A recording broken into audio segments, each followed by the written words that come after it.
Bismillahirrahmanirrahim. Assalamualaikum warahmatullahi wabarakatuh.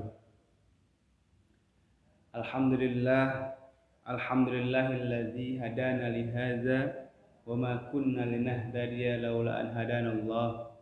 Asyhadu an la ilaha illallah wa asyhadu anna Muhammadan abduhu wa rasuluhu la nabiyya ba'dah. Amma ba'd. Faqad qala Allah ta'ala fi kitabihil karim. A'udzu billahi minasy syaithanir rajim. Bismillahirrahmanirrahim. Ya ayyuhalladzina amanu kutiba alaikumus syiyam kama kutiba alal ladzina min qablikum la'allakum tattaqun. Al-ayat. Wa qala Rasulullah sallallahu alaihi wasallam, man shoma ramadhana imanan wa ihtisaban ghufira lahu ma taqaddama min dhanbihi wa ma ta'akhkhara. Al-hadits. Rabbi shrah li sadri wa yassir li amri wahlul 'uqdatam min lisani yafqahu qawli. Amma ba'd. Siswa-siswi SMK Wijaya Plus 1 dan 2, mudah-mudahan Allah berikan kesehatan, Allah berikan kelancaran dalam kehidupan. Jangan lupa beribadah, jangan lupa di rumah saja dulu. Karena apa? Untuk menghindari daripada penularan COVID-19 yang ada di Indonesia ini. Pertama-tama marilah kita panjatkan puja-puji kita kepada Allah Subhanahu wa taala atas berkat hidayahnya kita dapat melaksanakan kegiatan sanlat virtual walaupun tidak secara langsung kita bertatap muka, akan tetapi mudah-mudahan dengan wasilah seperti ini apa yang akan kita sampaikan pada hari ini bisa dapat menyambung kepada anak-anak kita yang ada di rumah. Mudah-mudahan ilmu yang kita transfer ini dapat bermanfaat di dunia maupun di akhirat kelak. Amin ya Allah ya rabbal alamin. Baiklah, untuk pada kesempatan hari ini yang akan Bapak bahas mengenai tentang fikih. Ilmu fikih ini adalah ilmu yang harus kita pelajari selaku umat Islam, yang mana dalam fikih beberapa kajian, beberapa kaidah keilmuan dalam agama Islam ini diutamakan dalam ilmu fikih. Namun tema pada hari ini yaitu tentang hukum Islam, yang mana dijelaskan dalam beberapa kitab fikih, khususnya kitab dasar fikih Mabadiul Awaliyah, beberapa hukum Islam yang harus kita laksanakan dan harus kita ketahui. Di antaranya ada wajib atau fardu, sunnah, haram, makruh, dan mubah. Adapun sumber hukum Islam ini yaitu bersumber daripada Al-Quran, Al-Hadis, Ijma, dan Qiyas. Jadi anak-anakku sekalian, untuk mengetahui daripada sumber hukum Islam ini, tadi bisa kalian baca dari Al-Quran, Al-Hadis, Qiyas, ataupun ijma para ulama, yang mana di Indonesia ini ada yang namanya MUI. Nah, itu Majelis Ulama Indonesia adalah ijma perkumpulan daripada ulama untuk menentukan beberapa hukum-hukum Islam yang ada di Indonesia ini. Contohnya untuk mengawali puasa Ramadan itu disidang isbatkan oleh MUI, kemudian di akhir Ramadan nanti akan diisbatkan juga oleh MUI tersebut. Baiklah, untuk tentang hukum Islam, yang pertama adalah wajib atau fardu. Mungkin anak-anakku sudah pernah belajar mengenai hukum Islam, jadi untuk ini mengulas saja supaya tidak lupa dan tidak salah kaprah untuk melaksanakan ibadah kepada Allah Subhanahu wa taala. Wajib atau fardu ini dalam artian jika kita melaksanakan maka akan mendapatkan pahala, dan jika kita meninggalkan maka akan mendapatkan siksa atau dosa. Jadi anak-anakku sekalian, mohon diingat hal-hal yang wajib yang perlu kita lakukan, jangan sampai kalian tinggalkan. Adapun wajib ini terbagi dalam 2 jenis ataupun 2 macam. Yang pertama ada wajib atau fardu ain, yang kedua ada fardu kifayah. Nah, fardu ain ini adalah perkara yang mana seluruh umat muslim yang balik dewasa itu harus melaksanakan kegiatan yang bersifat daripada fardu ain. Contohnya adalah rukun Islam, sholat 5 waktu, puasa bulan Ramadan ini, zakat, pergi haji, yaitu semuanya wajib kita ikuti dan wajib kita laksanakan. Jika tidak, mendapat dosa. Seperti itu. Jadi fardu ain ini tidak pilih kasih, tidak pilih siapapun, yang penting umat Islam, muslim dan sudah dewasa atau balik dan wajib melaksanakan. Seperti itu. Yang kedua ada fardu kifayah. Nah, fardu kifayah ini adalah perkara yang harus dilakukan oleh umat muslim Islam yang mukallaf ataupun yang dewasa, ya. Tapi jika salah seorang sudah melaksanakan, maka kewajiban yang lain ini tidak menjadi wajib. Contohnya, kalau di kampung ada yang meninggal, yang mengurusi jenazah itu beberapa orang saja, itu sudah menjadi fardu kifayah. Itu tidak menjadi fardu ain, karena jika semua orang mengurusi jenazah, memandikan jenazah, mengkafani jenazah, maka nggak akan beres-beres itu jenazah dikafani maupun dimandikan.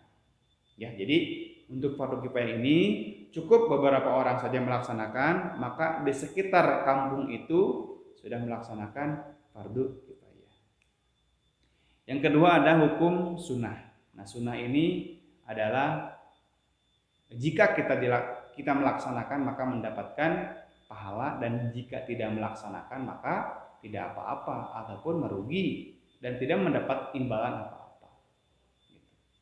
Ya. Adapun sunnah ini dibagi menjadi dua. Ada sunnah muakkad dan sunnah ghairu muakkad. Sunnah muakkad ini adalah sunnah yang sering dilakukan oleh Rasulullah SAW dalam kehidupan beliau. Contohnya seperti yang kita lakukan di bulan puasa ini adalah sholat tarawih. Kemudian nanti di ujung sholat Idul Fitri itu sunnah muakkad. Jadi sifatnya sunnah, tapi harus kita lakukan karena pahalanya luar biasa. Adapun yang ghairu muakkad adalah kegiatan ataupun perkara yang jarang dilakukan oleh Rasulullah SAW. Ya, seperti contohnya mungkin anak-anak di rumah ataupun di sekolah dulu suka melaksanakan puasa Senin Kamis, itu sunnah ghairu muakkad. Jadi Rasul pun jarang melaksanakannya. Baik, anak-anakku sekalian, untuk hukum yang ketiga yaitu haram. Nah, al-haram ini sudah jelas ketentuannya dibalik daripada wajib. Jadi antonimnya, kebalikannya. Jika dilaksanakan mendapatkan dosa atau siksa, dan jika ditinggalkan maka mendapat pahala insyaallah. Jadi anak-anakku sekalian di rumah, silakan kalian pilih mengenai kegiatan-kegiatan yang bersifat wajib, sunnah, haram. Mohon diingat, karena sedetik sekecil apapun perkara haram yang kita lakukan, maka akan menghapus sebesar pahala kewajiban kita. Jadi jangan sampai hal kecil yang membuat kita kotor ini yang sudah menghapus hal besar yang pernah kita lakukan. Contohnya, jangan bangga ya ketika kamu misalkan di rumah nanti tidak taat kepada orang tua, itu haram hukumnya. Ya. Kalau tidak melaksanakan sholat 5 waktu, haram hukumnya. Maka daripada itu, mulai bulan puasa Ramadan ini, karena bulan penuh hikmah, penuh dengan kemuliaan, kita sama-sama untuk meningkatkan kualitas ibadah kita kepada Allah Subhanahu wa taala. Di dalam kategori haram ini banyak sekali. Berjudi, zina, ya, meninggalkan perintah Allah, itu haram hukumnya. Jadi untuk anak-anakku semua di rumah, mohon diingat kembali kegiatan-kegiatan kalian. Jika itu bersifat haram, maka tinggalkan. Jangan sampai dicoba, apalagi kalian masuk ke dalam kategori haram tersebut. Nauzubillah. Untuk yang keempat, ada hukum Islam yaitu makruh. Nah, makruh ini artinya apa? Perkara yang kiranya kita rasakan ini lebih baik ditinggalkan daripada dilakukan. Contohnya apa yang makruh? Kita makan petai, makan jengkol, ya, merokok, ada yang bilang haram segala macam. Itu makruh sifatnya. Mengapa? Karena ketika kita makan yang berbau-bau itu, ya, pasti ada beberapa orang yang merasa tidak nyaman, merasa kurang enak. Nah, akhirnya tidak mendapat pahala. Maka daripada itu, jika lebih baik ditinggalkan, maka tinggalkanlah. Ya, tidak apa-apa dilaksanakan juga, tapi kalau ada kegiatan yang seperti misalkan kalian bulan puasa ini sahur kita memakan jengkol, petai. Nah, itu khawatirnya ketika pagi-pagi ada orang tamu ke rumah, kita berbicara ini kan berbau busuk daripada jengkol, petai itu kurang enak. Jadi alangkah baiknya untuk tidak melakukannya dulu, gitu ya. Itu untuk makruh. Jadi bersifatnya dilakukan jika merasa lebih baik ditinggalkan, maka tinggalkanlah, jangan dilakukan. Itu makruh. Kemudian untuk yang terakhir ada hukumnya itu mubah. Nah, mubah ini adalah perkara yang diperbolehkan oleh agama Islam. Jadi beberapa hal yang boleh oleh agama Islam dianjurkan. Gitu. Contohnya olahraga, makan, minum bukan pada waktunya, itu mubah. Jadi hal-hal mubah ini kadang kita lakukan tanpa disadari, seperti itu. Nah, dari 5 hukum yang tadi sudah kita jabarkan sesingkat mungkin, perlu kita ketahui hukum yang ada dalam agama Islam ini adalah aturan untuk kita hidup di dunia. Jadi jika kita semua ingin hidup tenang, hidup rukun, ikutilah aturan Allah Subhanahu wa taala. Didampingi dengan aturan yang ada di negara kita, Indonesia. Karena Indonesia ini bukan negara Islam, tapi negara yang beragama, yang mana seluruh umat manusia di Indonesia ini wajib beragama. Jika tidak beragama, maka tidak punya Tuhan. Maka daripada itu, kita selaku umat Islam yang keyakinannya adalah kepada Allah Subhanahu wa taala, jangan lupa untuk ingat 5 hukum Islam tadi yang wajib kita pedomani, yang bersumber daripada Al-Qur'an dan Al-Hadis. Ya, itu 5 hukum jika kita ingin hidup tentram, hidup nyaman, pedomani itu. Dari mulai wajib, sunnah, haram, makruh, dan mubah. Silahkan anak-anak di rumah kalian cari kegiatan yang bersifat wajib, bersifat sunnah. Hindari dari yang makruh. Hindari apalagi dari yang haram.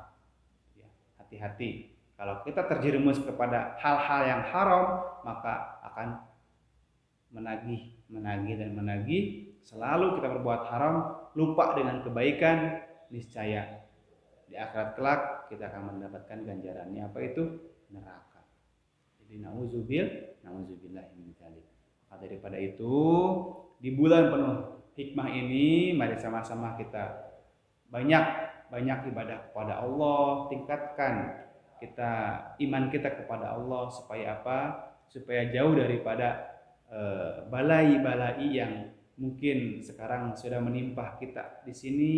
Mudah-mudahan keluarga kita semua dilindungi oleh Allah Subhanahu wa taala dari yang namanya wabah-wabah, virus-virus yang ada di Indonesia ini, dan kita melaksanakan ibadah puasa ini dengan sehat walafiat, dengan tenang, tentram, nyaman, sejahtera, supaya lebih khusyuk beribadah kepada Allah Subhanahu wa taala. Mungkin pertemuan kali ini itu dulu mengenai hukum Islam. Mohon untuk dipahami anak-anakku di rumah, apapun itu materinya mengenai hukum Islam ini, ada 5 tadi. Silakan kalian pelajari lagi, pendalami lagi, karena tadi yang saya sebutkan itu adalah dasar daripada hukum Islam tersebut yang wajib dan perlu kita ketahui dan perlu kita lakukan. Mungkin itu dulu pertemuan pada hari ini. Kita tutup dengan doa. Allahumma sholli ala sayyidina Muhammad wa ala ali sayyidina Muhammad. Rabbana ighfir lana dzunubana walidaina warhamhuma kama rabbayana shaghira rabbana hab lana min azwajina wa dzurriyyatina qurrata a'yun waj'alna lil muttaqina imama ya Allah ya Allah ya Rahman ya Rahim rabbana taqabbal minna innaka antas samiul alim wa tub alaina innaka antat rahim rabbana atina fid dunya hasanah wa fil akhirati hasanah wa qina adzabannar walhamdulillahi rabbil alamin. Terima kasih. Wassalamualaikum warahmatullahi wabarakatuh.